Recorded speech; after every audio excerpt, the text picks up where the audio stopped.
It seems like more and more people like the more complicated paths. They choose a doomsday negative mindset in the modern health space. It doesn't need to be this way. It shouldn't be this hard. It shouldn't involve this long list of supplements.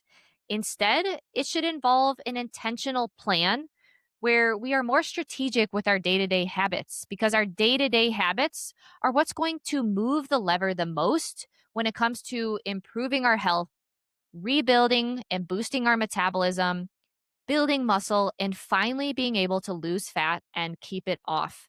So, in today's podcast, we're going to talk about the lies that we've been sold about menopause. We bring on two wonderful women, Keli and Julie, who used to believe all these lies in menopause. And instead, through the Transform Metabolic Restoration and Fat Loss program, they were finally able to fuel themselves properly, included carbohydrates in their diet, didn't do extreme fasting and all these ridiculous supplements that many women are told that they have to do in menopause.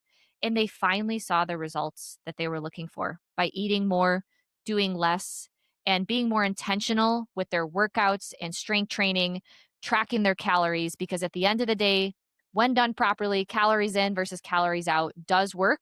You just need intention, you need support, you need accountability, you need a plan, all the things that Transform Metabolic Restoration and Fat Loss program provides. So let's dive into today's conversation.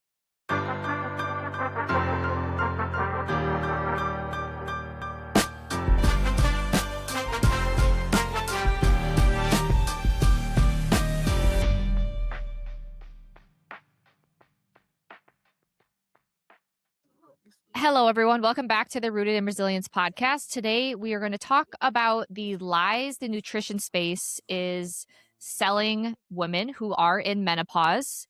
And you, as a listener, may not be a woman and you may not be a woman in menopause, but you likely know someone in your life that is in menopause and may be struggling with their weight.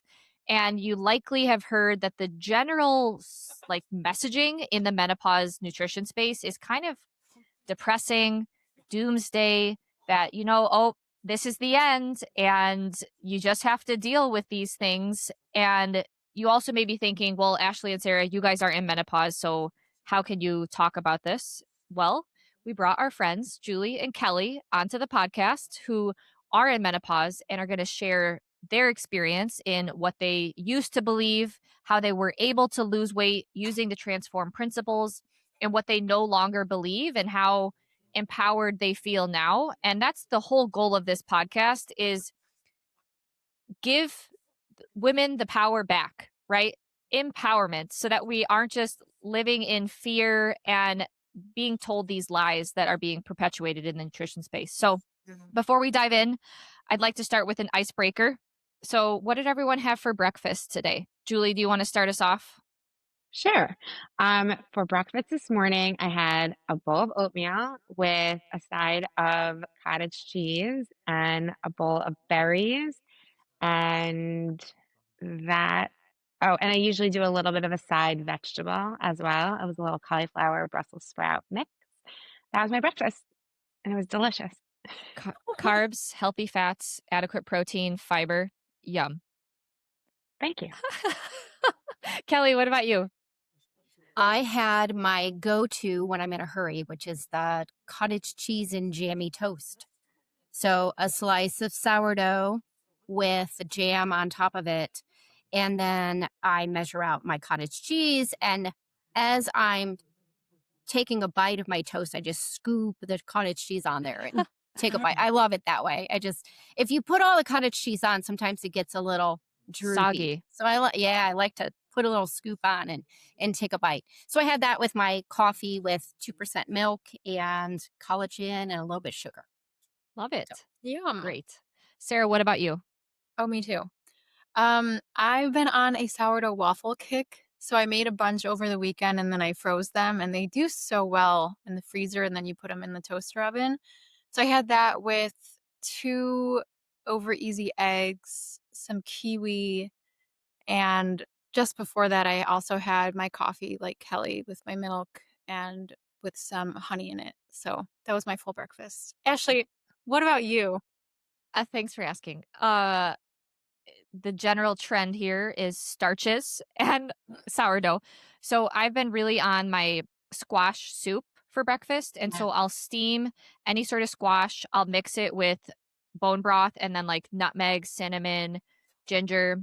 And it becomes this like thick soup. And then I'll dip my sourdough in. Similar, Kelly. I like the actual dipping because then it's like a fresh crunch, nice texture mix. And then I have eggs on the side and then my coffee, maple syrup, and milk. So, oh, I also have some veg as well, like Julie on the side. Oh, So this morning was cabbage. What? Yeah. So, Interesting. yeah. Very interesting. You and Julie, interesting with the side veg. I love veg. I love I a know, good I love veg. it too. I love it too. It I adds think a little something. I think I'm coming back from like being so afraid of vegetables, you know, like Yeah. didn't have them for so long. So, well, it seems it's really nice to see like everyone has their own take on breakfast. Everything's balanced. There's certain principles of like a starch and a sucrose source, some fiber, some healthy fats, and adequate protein, and everything tastes great and is sustainable. And we don't have to hate the food that we're eating to be healthy. So I love to hear it. So, Julie, do you want to kick us off? Who is Julie and where were you previously? What did you believe about menopause? What transition have you gone through this year? And what do you let's start there before we kind of like what you believe now. So where were you at and what have you gone through this year? Sure. So, I was at it's funny when you asked about breakfast, and for me, it was the oatmeal that like was such a joy to have back in my life because I was at a place where carbs were terrifying to me. Probably around when I had my second son, he's 16 now, so a long time ago. It was, I feel like the beginning of low carb, like, or sort of Atkins time. And I wanted to lose baby weight. So I dropped carbs like almost completely. I still had some vegetables and a little bit of fruit, but I would never touch oatmeal or bread or pasta, anything. I mean, terrified. So that went on for a really long time. As I said, he's 16 now. So we're talking, 15 years of building that fear. I was on a really low calorie diet for a really long time. It was not an in and out fat loss phase. I didn't know of that concept. It was more just like, I want to lose weight. Okay, it worked. Great. And then I just stayed in a caloric deficit for years. And as I got older, I'm 48 right now. The weight started to slowly creep back on, even though I was still eating very low calorie. And I did not know why. I didn't understand. I was still doing all the same things. Why is this happening? I was exercising and I was eating quote unquote healthy. In my head, I thought it was like the perfect recipe and it was stopped working. So, of course, I had to think, okay, well, now I'm older and everyone's talking about perimenopause. All of a sudden, it became like all the rage. So I'm not fully in menopause right now. I would say I'm in perimenopause. I still get a cycle every month. Sometimes it's a little wonky in terms of timing, but I definitely noticed a shift. I would start getting like sort of hot sometimes at night or, things that people talk about. And I was like, oh, okay. So this is the reason. This is why the weight's coming back on. And I then went to all my little influencers on Instagram and they said, oh, well, if this is happening to you, then you should take this. So I feel like maybe it started with like creatine because, I didn't want to lose my faculties. And so that's going to make my brain function better. So let's do that. And it will make me have big muscles, not, the exercise part, just the creatine part. We'll do that. And, and then, I started taking melatonin, like high dose melatonin, because my sleep was disrupted. And so that will help me with my sleep, which it didn't. I mean, I would like pass out and then wake up in the middle of the night, like wide awake. And so that was not good for me. Um, then I feel like this was a really big issue is I kind of got sold on a particular person on Instagram that talked about thyroid hormone and how I must have low thyroid hormone. So I had some labs done, and no surprise, now that I know more, I had low thyroid hormone because I was barely eating 1,300 calories a day, but nobody addressed that. They were just like, oh, you're low, so you should take thyroid hormone. And so I was loading up on thyroid hormone. Nothing changed with my weight at all, but I felt like really weird. And that was, I'm still working on getting off of, because that's not the kind of thing that you could just take and then not take. So I have a lot of regrets about that, but we're not going to regret. We're going to move forward. Regrets. And then I would say I kind of had got to the place where I am now, where then hormone replacement therapy was sort of now becoming like everywhere, on every podcast, on every Instagram reel. And after I went through this whole thyroid thing, did not want to just jump on more hormones. And I found you guys about a year, maybe a year and a half ago. And I finally heard what you were saying and how it was me. Your story, even though different, was so similar in so many ways. And I realized how I was underfueling myself, and how when you talk, and especially with the Minnesota starvation experiment podcasts that you were doing, I saw so much of myself in all of those men, all of the things they were going through. I mean, ironically, but it really was, I knew that that was what was fueling a lot of my issues, and I had to fix it. And so I signed up for Transform, and I got my calories up to a place I never thought they would go to, which was so awesome. Wait, And real quick. oh, sure. I was on the Transform office hours last night, and I pitched an idea to everyone that we should all have like name tags, and it's like, hello, my name is Julie, and I've increased my maintenance calories up to, as like a flex, you know, like I love that. so That's so great. yeah. It really is. It's mind-blowing, because for so long, all I was trying to do was eat less, and I was starving, and I love food. Like, I really love food. So it was just so much fun to be able to eat more, but to do it in a controlled way, where I wouldn't gain any fat, but I would just be slowly building my maintenance. And then I did a cut, and against all odds, because I am in perimenopause, I actually lost weight. So for Eating some carbs? miracle, eating carbs the whole time, eating pasta again in my life, which my kids couldn't believe their eyes when I was sitting and eating a bowl of pasta. They were like, what is happening? And I was like, no, it's good. And like, I'm eating the bread sometimes out of the bread basket. And they were like, what?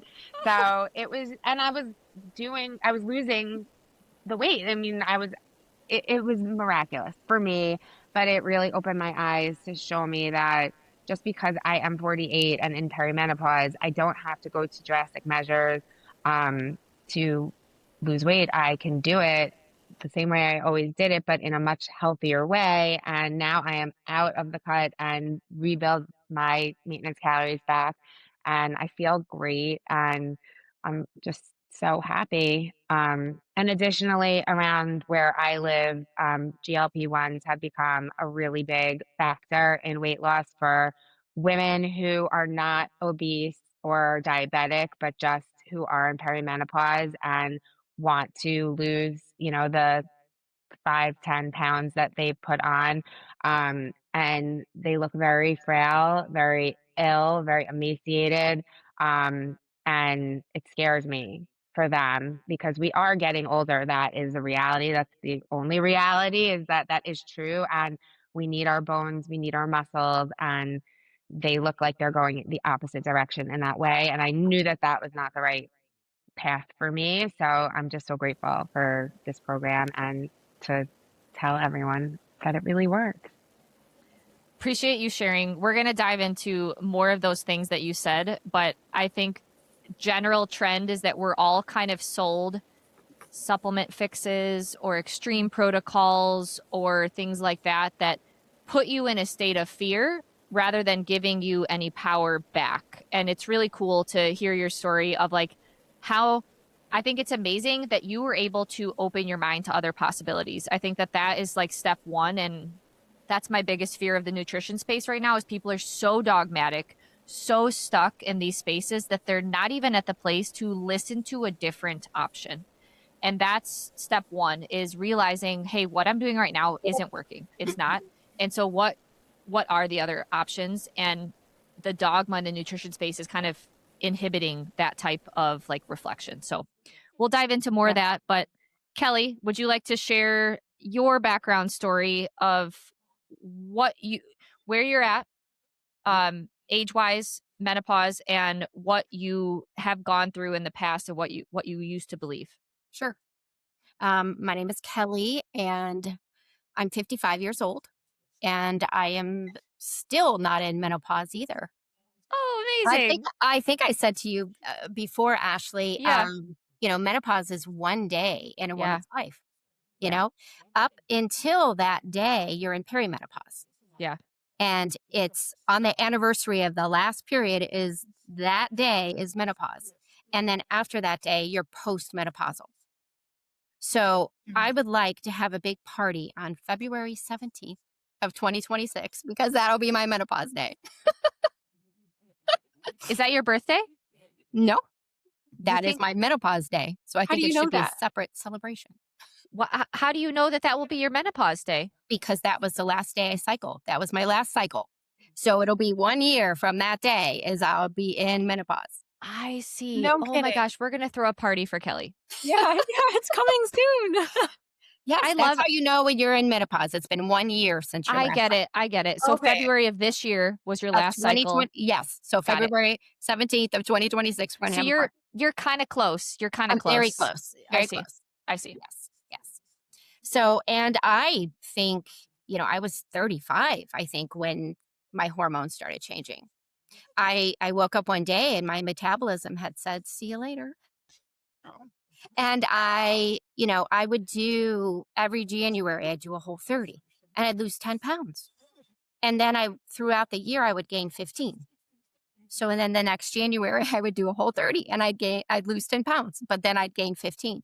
So, this went over and over. And then finally, I think I was 45 and I said, okay, I got 2 kids out of the house, 1 left, but it's time to think about Kelly and my health. So I started going to the functional medicine doctors and it was, okay, let's do a food sensitivity test. And it would come back 31 things on there. And I'm like, oh, is this normal? Kelly, you could eat 3 things. Yeah, yeah. They're like, oh, no, this isn't normal. You have dysbiosis. We got to kill off all this stuff in your gut. Here's 15,000 supplements. So I went that route and I just wasn't getting anywhere. I did it all. I did fasting. I read so many books on perimenopause and menopause and, you know, different fasting and what you should eat in each part of your cycle and how you should exercise in each part of your cycle. And I did all of that and just kept gaining weight. And again, I found you guys a year and a half ago or so. And as soon as I heard about this Transform, group, I think I might have been one of the first ones to I'm like, okay, I've got to, this sounds right. Let's try this. So I joined Transform last January and I had given up all exercise for 2 years because of the pain. These hormonal changes. I don't know. There is we can talk about another fallacies that as soon as you lose estrogen, you're, going to have no more cartilage, right? Not true, but it sure did feel that way. I had pain so bad in my hip that I had to give up everything. I was doing max strength workout with a personal trainer. I was doing reformer Pilates. I had to give it all up. So I had 2 years of woe is me. And then I joined Transform and I thought I could do the home workout with just like 5 and 8 pound dumbbells and quickly found out that I was much stronger than that. And I have learned that I'm much, much more strong. I'm now doing gym workouts and lifting weights that I can't believe I'm doing. So Lost, I think that first round of Transform about 18 pounds. I have more to go, so I'm going to cut with this next round that I'm helping coach. So You're going excited. through with them. I am Amazing. going through. Just to clarify for the audience, for the Transform program, if someone has a larger amount of weight to lose, we recommend splitting that up into 2 or 3 blocks. So, for example, Sarah did 2 blocks for her fat loss for her wedding. My second round is coming in February. So I'm doing my second round in February with the October group. And then Kelly, your next round is going to be in End of April, March. Yeah, end end of of March, March, April. beginning of April. Yeah. Yes. Yeah. And then Julie, are you done? Right now, yeah, I think I'm done. I'm You just really loving building. I'm actually doing the build program, so amazing. I'm trying to build muscle, and yeah, eating more. Love it. I just want to Love keep it. eating. Love it. So I think I appreciate you guys sharing your stories. And I think it's so amazing that we've all come together because of this, right? Like, if you take a step back, the reason that we're all here today is because we want to empower women to take back control of what they have control of their future health outcomes, right? And I think Right. that the fact that we're all together on that topic right now, I think is really amazing. Oh, So, actually, can I say something really quickly? of course, you got to talk loud. Oh, okay. So obviously, neither Ashley and I are at the point in your lives that you two are at, but everything you're sharing, like trying to outsource your health to other practitioners or grabbing and trying all these different supplements or these different protocols. That's, I mean, I would say that all generations of females are going through a similar journey because there's so much noise and confusion, and so many of us feel out of control in our bodies, and it's really scary, and it's a desperate place to be coming from. And so I resonate so much with what you're saying, and I'm sure that our listeners too, or female listeners do as well, even if they're not, 48 or in their 50s, or maybe they're in their 20s. So many of us are dealing with these same, not necessarily the exact same, but hormonal issues that leave us feeling very out of control in our bodies. And so I've had a similar experience to both of you where I tried to do everything possible that wasn't transformed. So I did all the fasting, I did all like cut these food groups, I tried all these different supplements and these protocols. And I really just wasted a lot of money. It got me nowhere. I was just spinning my wheels for so long. And each time I tried something and failed, it was just another hit to my confidence and my, self-worth. To an extent, I just felt like I was getting nowhere and I was really unhappy. And so I resonate with your stories as well, being I'm turning 30 this year, and I finally feel like I have some level of control in a good way over my body because I've done the foundations that we all have learned and transformed. So I would say Ashley and I have been on a similar journey the last few years too, because we haven't had Transform around that long. So like Ashley said, I really am honored to be on this path with you both. And I'm so happy that you guys are both now Transform coaches so we can walk other women through this as well. Yeah. Thanks. So Okay. basically I what I'm think a oh, saying, sorry. I was just gonna say, you like, I think matters. with the internet obviously becoming so, I mean, the Instagram world becoming so big, I think that that really was a shift when I was a kid, when I was your age even, um, let's just say for Sarah, like in the time where I was trying to get pregnant, Yeah. there wasn't a ton of information in the world because there was no Instagram. That didn't exist. Yeah. So you basically had one road, which was to sort of like speak to your doctor or to speak to other people around you that maybe had gone through it. But there wasn't like 9,000 different voices in your head telling you to do all of these different things. And then once that kind of blew up, it's, I mean, a blessing and a curse because we found you, and that is such a blessing in my life. But there are so many other voices. And I think in my heart, I knew so many of them were wrong, but I was just so scared. And I feel like when you're in fear, that you will do desperate things. And there's just so much out there, so many resources now.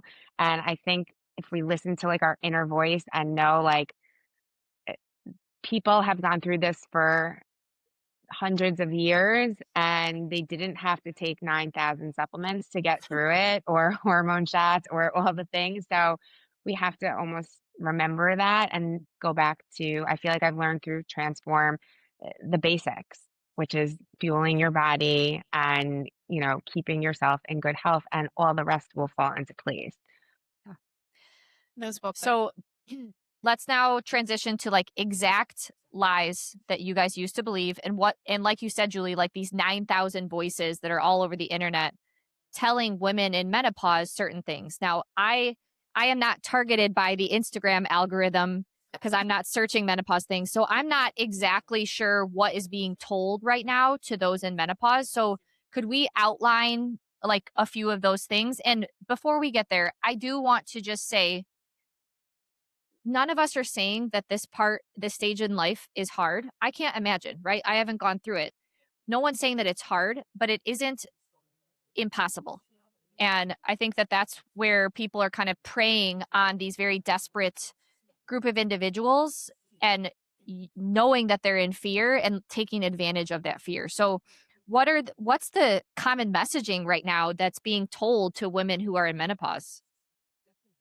I think that you have to suffer through it.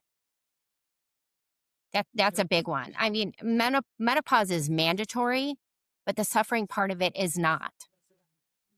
Right? But I think, you know, especially, you know, these women, you know, like I have to go see my doctor. You know, this is going on, this is going on. And the answers you get is like, this is aging. This is part of it. This is just how it is, you know? There's no solution, just like accept your fate. Yeah. Yeah. Yeah. Yeah. I also think, sorry, my dog ahead. had to go out, that we're being told almost like it's not normal to ever, like, these things that are happening, they're not normal, and you should be afraid of them. And so you should take like taurine and creatine because that will help you in, I don't remember what that was supposed to help, but one of the symptoms of menopause, and that you need to take, you know, XYZ hormone to survive all the hot flashes, and you have to do, there's so many things you have to do to make the symptoms go away. A big thing is right now in my algorithm is the belly, menopause belly. So, you know, there is a shift to central adiposity, meaning like you will start to gain a little bit of fat in your belly as opposed to when you used to gain it in your tush or your thighs. But it's almost like it's inevitable. It has to happen. And there's nothing that will make it go away unless you take X. I don't, again, remember which is maybe a probiotic or something to that level. And then if you do that, your belly will be flat again, like it was when you were 20, you know, and there's no exercise involved. There's no diet involved. It's just this one thing. So I think that is definitely something that I've seen a lot recently, preying upon just some of the body imperfections. Also a lot of stuff with your mind. So when you go through menopause, your hormones shift in a certain way and you start to have brain fog. Big one with brain fog. But if you take, again, I want to say creatine, I feel like that's a big one, but you Creatine know, solves everything. Yeah. all of the things. Even if you go see your doctor, I mean, there was a OBGYN who quit her practice and she's doing more natural things now, but she's doing a lot of HRT, which I don't think everybody needs, but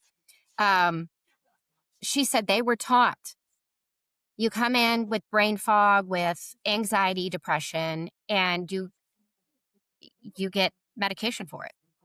You come in with weight gain, they give you Wellbutrin.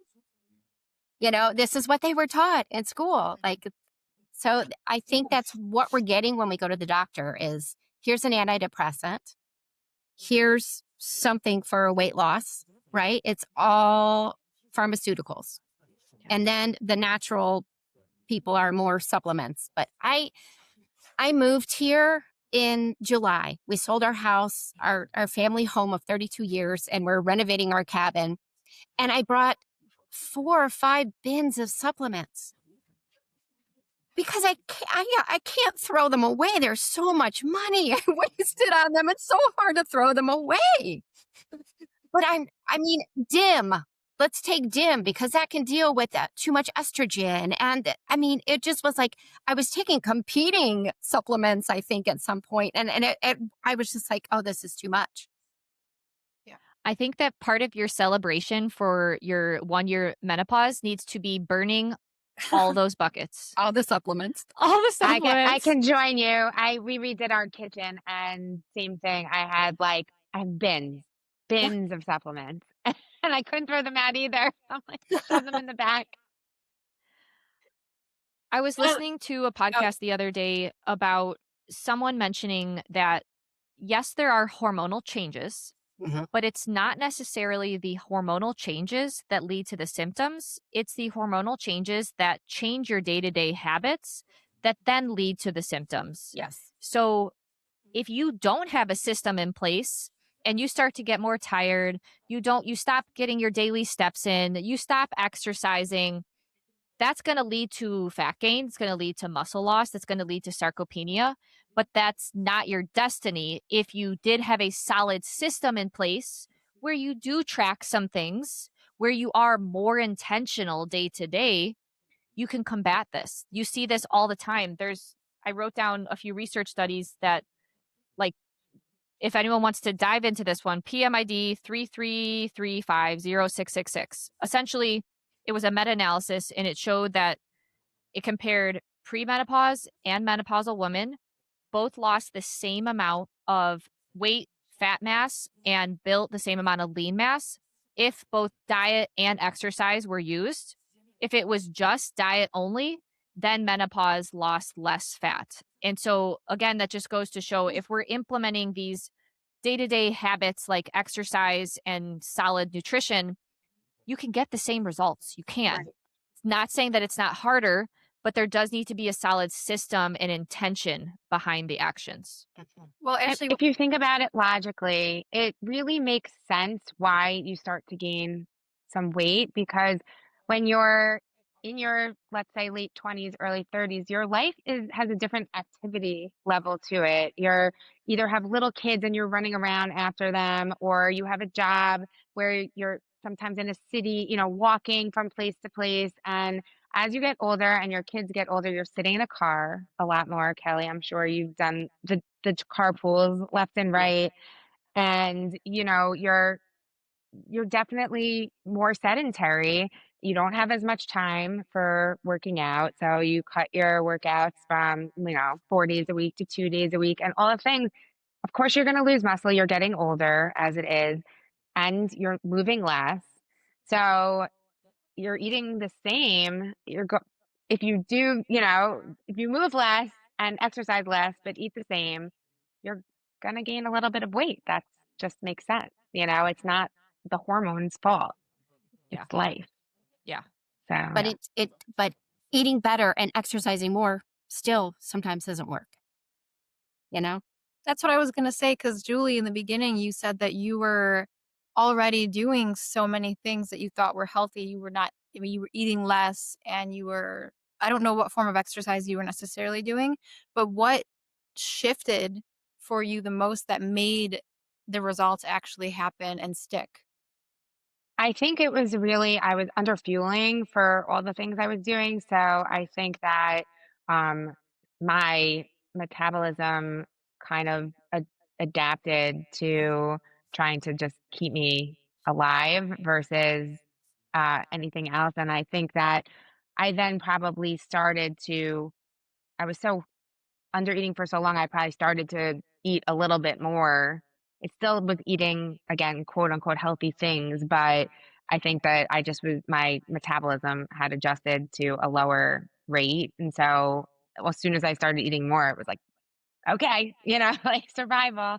And I think that had a lot to do it again. I'm not saying that the hormones mean nothing, but I really think what moved the needle for me was exercising differently. So I was used to be like a gym bunny rat, doing all the classes and whatever you call that. Um, and I was never lifting a heavy weight. I was just kind of doing the moves and keeping up with the class and all that versus I've switched now to a more overload type of exercise where I'm building muscle, actually. Again, something I was told could never happen once you get old. You can't build muscle anymore. You're just trying not to lose muscle, but I don't think that's true because I see more muscle than I've ever seen. So, that's a lie.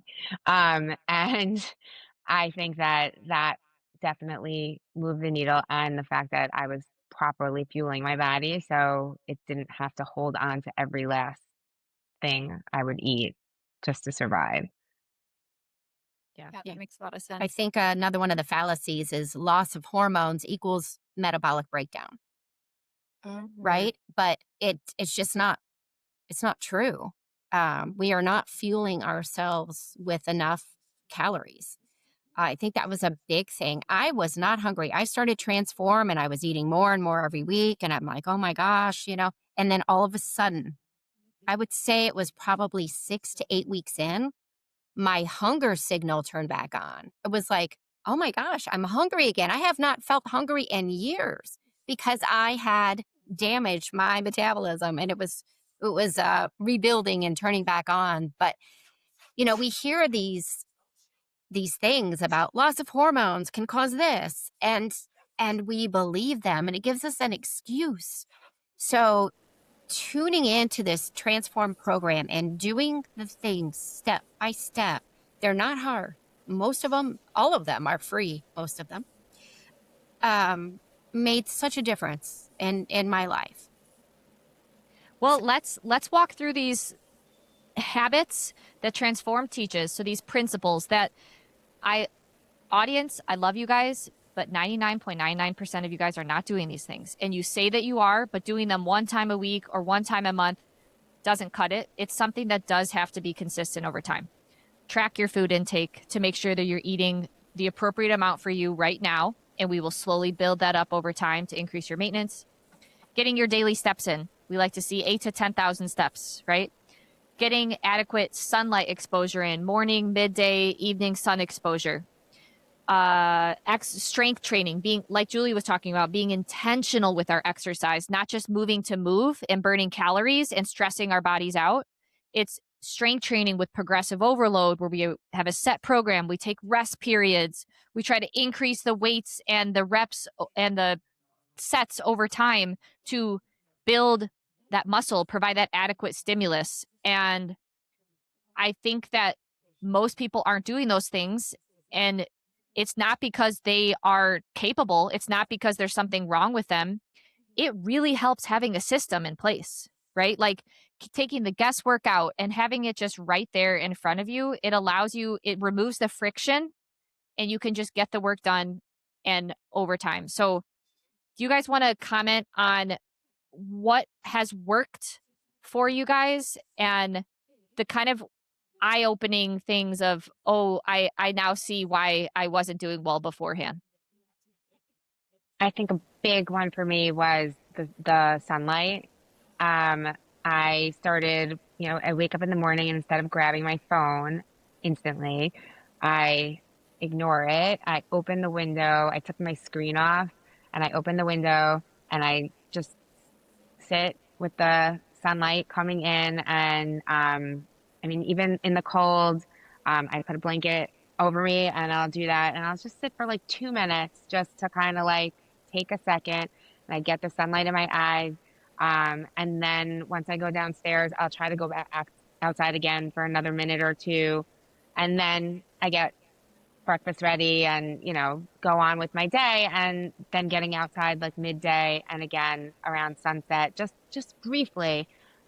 I've seen such an improvement in my sleep, just from doing that. And it's not high dosing melatonin. It's actually, it's simple, it's free, and it works. Yeah. I That was think a the big one. biggest thing for me was tracking. The only time I had tracked before was my carb intake because I wouldn't eat more than 25 grams of carb per meal. So Because Kelly, after you hit 40, you can't burn carbs. You yeah, can't. it's impossible. So tracking for me was the big eye opener because I did not, I mean, I was eating pretty healthy. But, you know, I was told at one point that your body digests full fat dairy better. So I was drinking full fat milk, full fat yogurt, full fat. I wouldn't buy it if it wasn't full fat, right? Everything full fat. Everything full fat because fat's good for you. Saturated fat is good. So let's have more of it. So I had no idea when I started tracking how much fat I was actually eating in a day.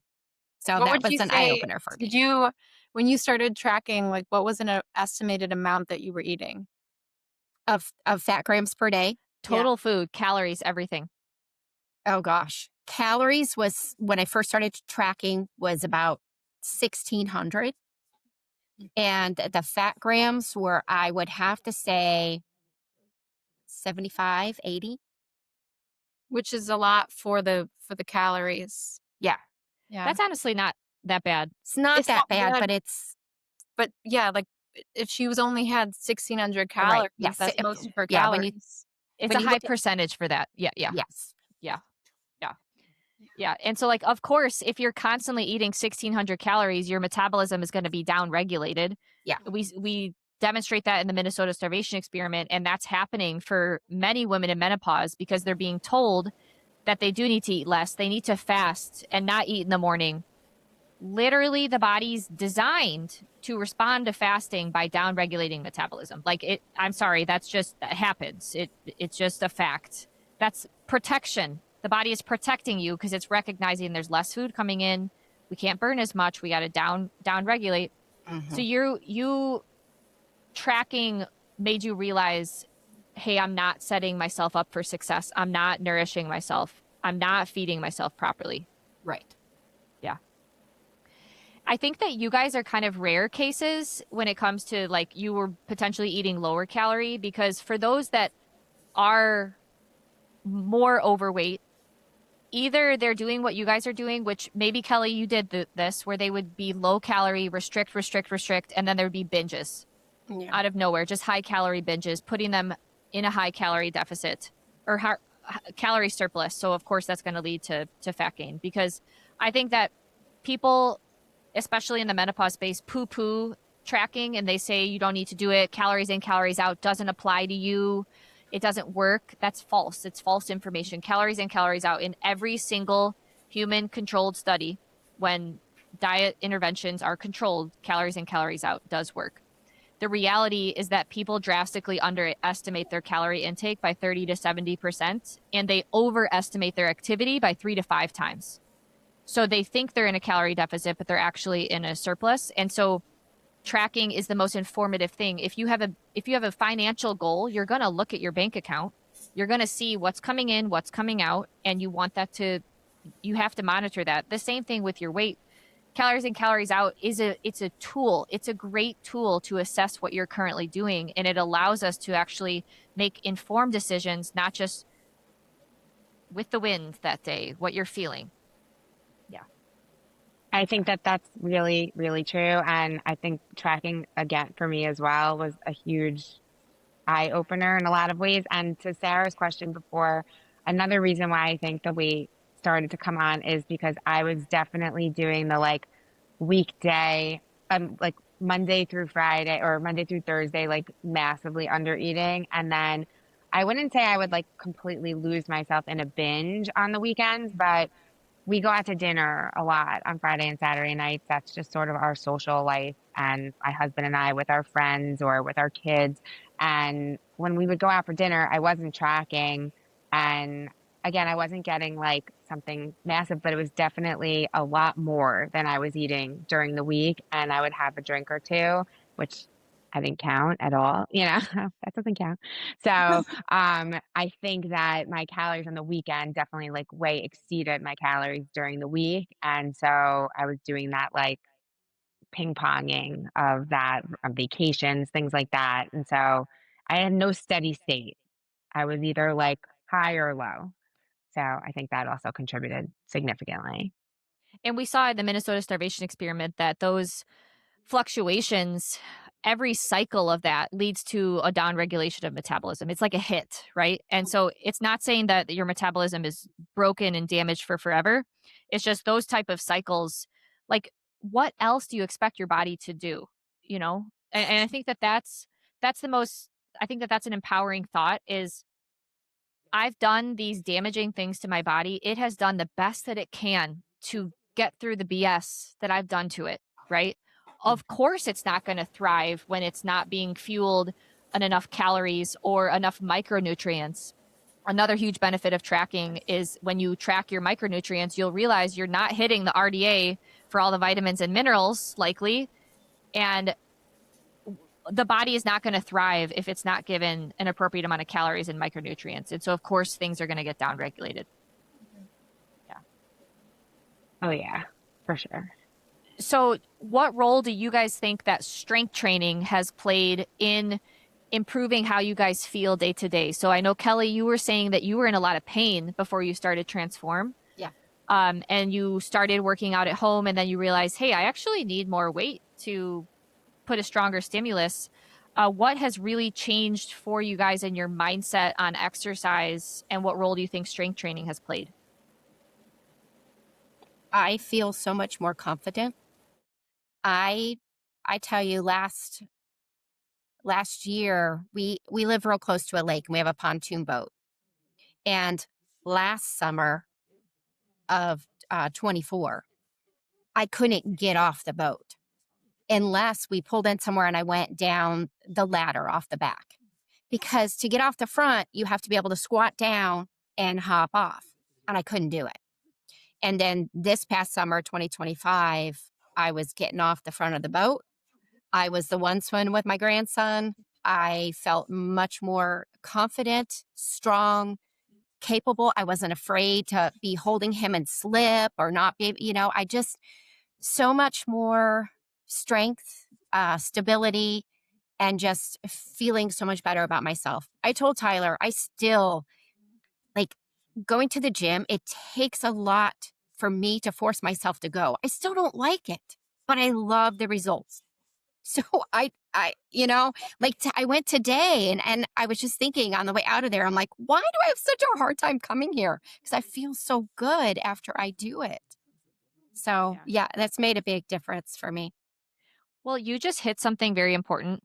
I think a lot of people think that people who are fit are motivated every day, right? They wake up and they're like, I'm going to lift today. I'm going to get my steps in.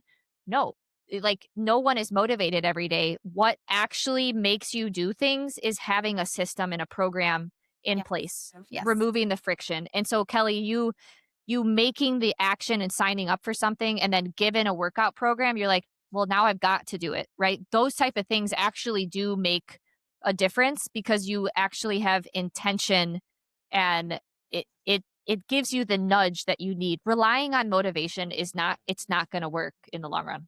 It gives you the accountability and the support. Yeah. And I'm a kind of person that really needs that. Yeah.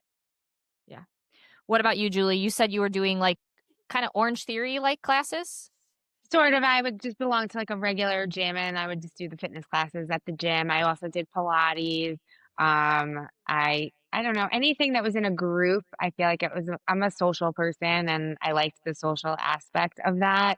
However, I feel like I was spinning my wheels for all of that time. Like literally I used to take spin classes too. But I just feel like now I feel so much stronger. I also had dealt with some injuries in the past. I think a lot of it was again like due to underfueling. I think I was getting a lot of pain because my body couldn't handle the stress I was putting on it. But I feel so much better now and I didn't really do anything other than eat more and get stronger the right way. I just feel like I actually see definition in my muscles. And it makes me just feel a lot more confident getting older, knowing that I'm in the best position I could be in because I want to be able to be active for the whole time that I'm here. So I feel like the more muscle I can build, the more like insurance I have to stay healthy and be mobile for a really long time. So my motivation is really that, like to be able to do everything with I have 2 boys, like I want to do everything with my family. I don't want anything to hold me back. And I feel like having that strength will get me there and keep me there. I think that something that's not discussed in the menopause space enough is your body composition, your internal body composition. So the amount of fat and muscle that you have literally changes your internal hormonal environment. And I don't know why that's not enough of like that's not a talking point because if you can lower your fat mass is going to be where you store extra estrogen, it's going to be where you store toxins. If you can lower fat mass, which is like your body's deep closets, all the stuff you don't want, let's throw it into the closets, right? Yeah. Like your supplements, right? Let's throw them into the closet. Yeah. If we reduce the amount of fat mass on our body and build more muscle, muscle is a metabolically active tissue that completely changes the hormonal and metabolic environment inside of us.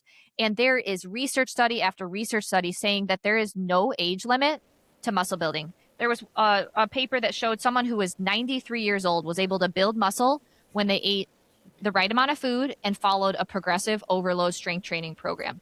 How empowering, right? Like we can take control back and we can change the course of the rest of our life. And that's why Transform is a two-prong system, right?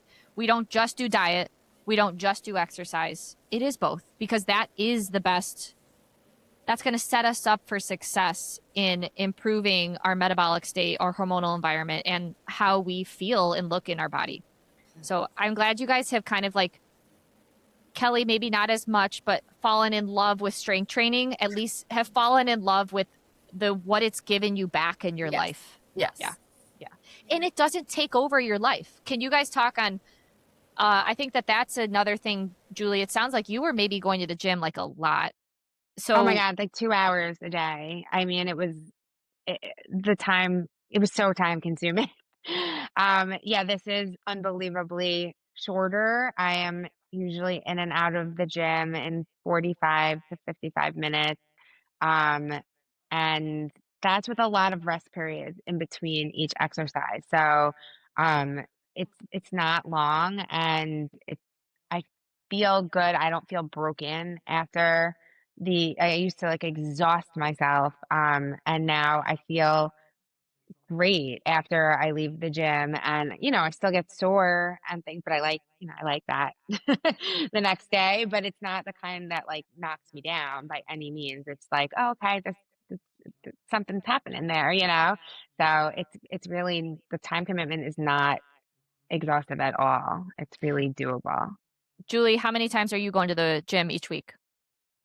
I do 3 days of lifting and I do 1 day of a cardio zone 2, which also is nothing compared to the cardio I used to do.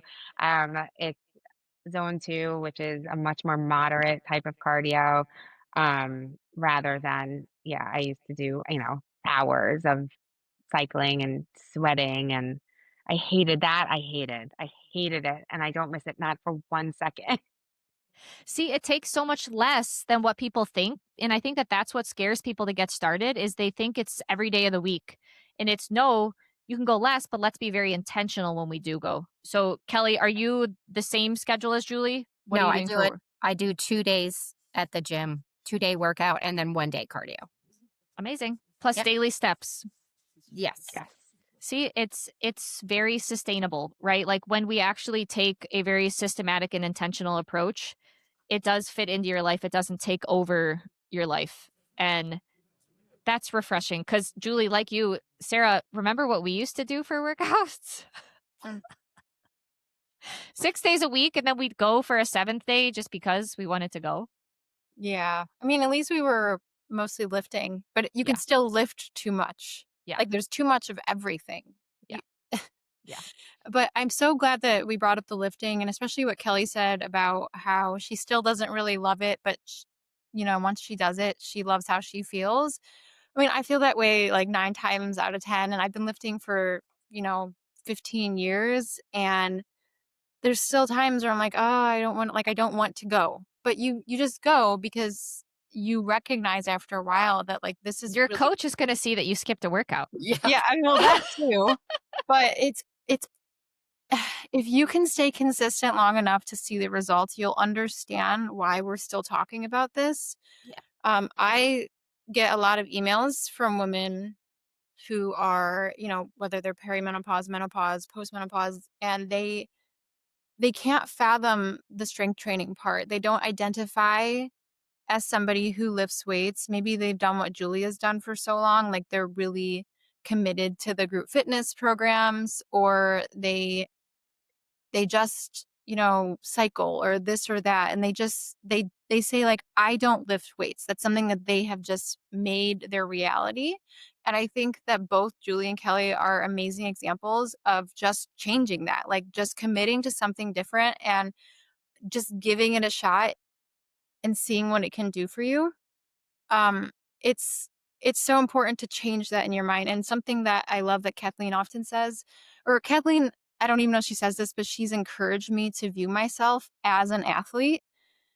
We always associate athletes as like the person that's on the sports magazine, or somebody who plays soccer, or somebody who's on a team.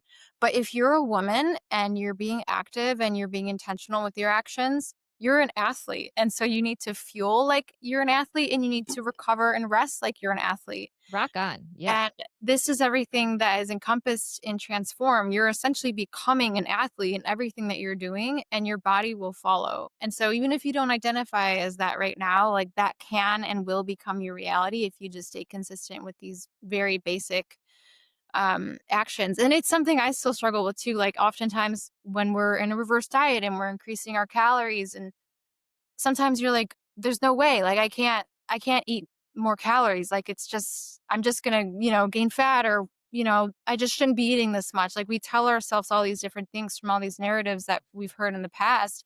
But if we flip the way we view ourselves and see that, I do lift heavy, I do all of these things that women have to do throughout the day, everything that everything we're responsible for, even if it's just laundry, cleaning the house, like going to pick up your kids, Keli, playing with your grandkids at the lake, like that all takes energy, it takes muscle. And if we can show up for ourselves in our day to day and our weekly habits, like you will be able to do those things much longer throughout the rest of your life. So I'm personally so inspired by both of your stories because, again, I'm not at that point in my life, but it provides a sense of like security and hope for myself that maybe I won't go through all of the distress that both of you had to go through to get to this point.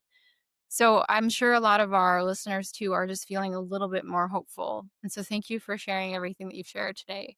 On the lifts real quick, I think that diving into what you said, Sarah, about people emailing in saying like, "Oh, I just like I do these group fitness classes. I don't lift weights."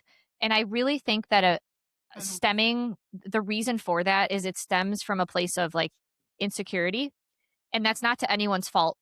I noticed this with my parents when I started getting them into lifting. They were afraid of like what this person would think at the gym, like, "Oh, that person's watching me." No one's watching you. No one cares.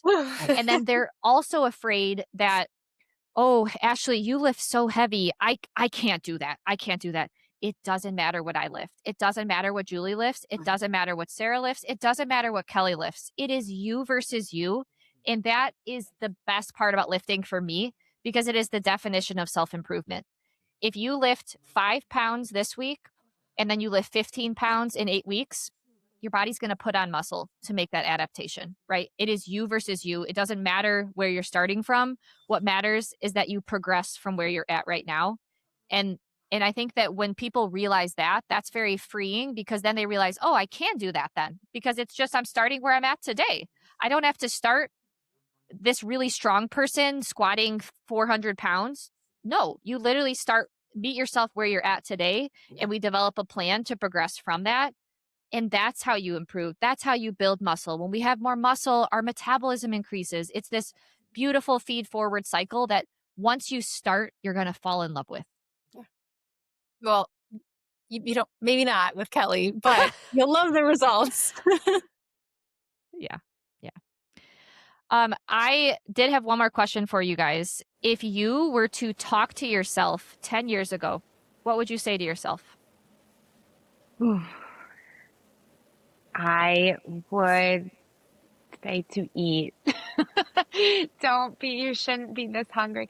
I I would really want to tell myself that you don't have to go through these type of extreme measures to have the body that you want. And you really should, the body that you want should not be for simply to be thin amongst people, but to be healthy and to be strong. And you're going to want to live a long life, and you have to eat to do that. You need the fuel, you need that to get to where you're going. I don't know. I guess I couldn't see past like the forest, past through the forest, past the trees at that time. I only was just thinking at that moment. And I wish I could have sort of seen more forward. And like, I kind of wish I was where you guys were at, where you had this journey, but you're young and you are putting yourself in such a good position to have a long, healthy, strong life. And I wish I did that earlier, but I now know that I'm doing it now. So that's awesome. It's But never too that's what late, Julie. It's never too late. exactly. That's I what I've learned. Julie, I have done all the stupid things. And I sent Kathleen a picture the other day, me 10 years ago. I had the darkest black circles underneath my eyes. I looked so ill, so small. And so I would tell myself the exact same thing that you said, Julie, is to get the body that you want, girl, you got to eat. You got to eat carbs, and you got to eat regularly, and you got to eat a lot, and you got to lift heavy weights. And I really wish I would have like dialed that in, but I'm a little bit behind you, but Julie, I've gone through I think we have very similar pasts, and it's never too late. It's never too late. So it's Yep. exciting. Yeah. Well, Transform gave me that knowledge that it's not too late. And that's what I'm so grateful for. You guys are both like example proof that it's not too late, and it's so inspiring. So Keli, what would you tell yourself 10 years ago when you were doing the Whole 30? Yeah, over and Yeah. over. I'm just so glad to be a part of this, to help younger women not to have to dig out like we are. Yeah. Yeah. So, Yeah. yeah. Yeah. That's Sure. the why. Honestly, that's my why. Like, have been through a lot, and if all of us can help others not go through what we've gone through, that's like a huge win. And I have a strong desire to have a daughter one day, and I really hope that like I can we can celebrate her period. We can celebrate that she finished everything on her plate. We can celebrate her morning hunger signals, and like actually teach nourishment, not restriction, and not carbs are bad, fasting is normal, and these doomsday messages, and really foster a non-orthorexic, non-eating disorder, more empowerment mindset for my future daughter and future women too. Yes. Sarah, what about you? Well, it's funny because Julie was like, I wish, when I was at the stage you girls are at, because, you would have saved a lot of years. But I really feel like all of us women just feel the same way, because I see younger women now and I'm like, oh, I wish I would have been doing this when I was her age. Like, I see a 20-year-old, I'm like, like I would kill to be doing this if I was 20. And we just all kind of do that. Like, we're always looking at, the younger version of ourselves and being like, oh, I wish I could have done that. But it's about where you're at right now and becoming the person that you want to be, no matter how old you are. Like, again, I get so many emails. Some women are 75, 80 years old and they're considering changing their habits Yeah. and doing something like Transform. And I think like we said it 1,000 times now, but it really shouldn't ever be too late. So if I could tell my younger self, I'd probably be saying the same thing that we've all said. It just, for me, it would be more of like the body side of it. Like something Julia said resonated with me, where she's like, I was just being, skinny amongst others, like thin amongst other people, instead of like trying to just be the smallest person in the room. Just like be the best version of yourself. And that can look a lot of different ways. And so, knowing what I know now, I always needed to build more muscle. I still need to build more muscle. So Yeah. I would do everything possible to do that. But again, it's not too late. I've got plenty of time. So I'm 33 and I'm on a mission to be like my best looking self in my 40s, right? I think that we need to reverse this mindset of like, those were the golden days. I looked so Yeah. good back then. It's like, no, let's look ahead. I'm about to be the sexiest, strongest version of myself ahead. Like, let's go, ladies. So that's what I love it. I think, like focusing on the future, like not, and Yeah. I know that we've all like our why is painful. Honestly, I think it's kind of painful to reflect back on certain situations. Like I know we all have dark moments. Like I can reflect on when I was so deeply hungry, but I restricted food because I just like thought that that's what I needed to do to get smaller, right?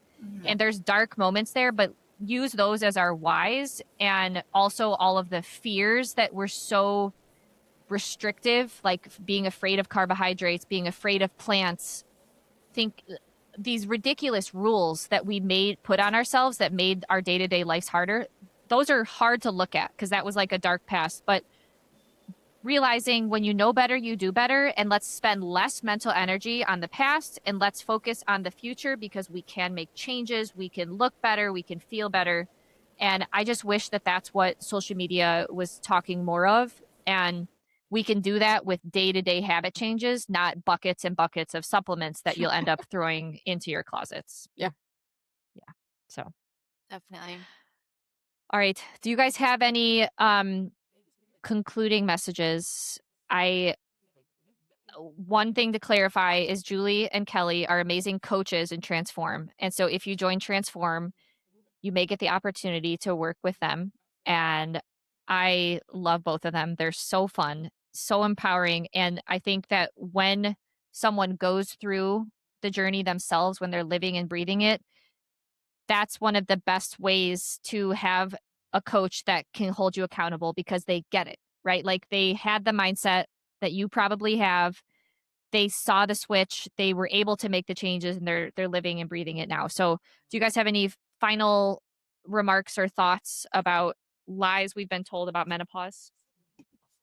Um, Just all I can say is I'm just super grateful that there are people like you guys out there, because the internet could be a, a scary, dark place preying upon people's fears, like we've just discussed. And um, it's really refreshing to have people out there who are empowering us and not scaring us. And I think that if more of that is out there, then people will have a lot more hope. And um, I'm just very grateful that I found you, and I can look at these other things now and just scroll past because I don't need to see that anymore. So it's great. Yeah, I hope everybody can come join Transform. I'd love to work with you. And I just like to say life is not downhill after menopause. So many people think that. And it's just not like other cultures. The older women who went through menopause were the matriarchs, and they had the knowledge and they shared that. And I think that's the way we should look at it. Love it. Love it. Wise, sexy, strong women. Yeah. Right? Okay. Yes. Sarah, any concluding remarks? Well, what Kelly just said, I was reading this book. It's a series, and it's kind of like based in the past. And yeah, like the older women were like the wise women of the towns, and they'd go into the sweat tents and they would take off their robes, and everybody would just be at awe of like their beautiful, wise bodies. So like it just painted this picture in my head that's so different from like everything else that I've learned about getting older. I'm going to choose that that's the reality is like we are beautiful bodies as we get older, and we can have a little bit of say of what it looks like, right? We're building our curves with our muscles. So, Yeah. yay. Yeah. I'm excited to do that. Well, thank you guys both so much for coming on today. Really appreciate it. We'll definitely have to get you guys back on again after we all do our next cut, right? Give Yep. updates next summer. And looking forward to the next round of Transform with you guys. So appreciate it again, and Thank you. we'll talk soon. Thank you.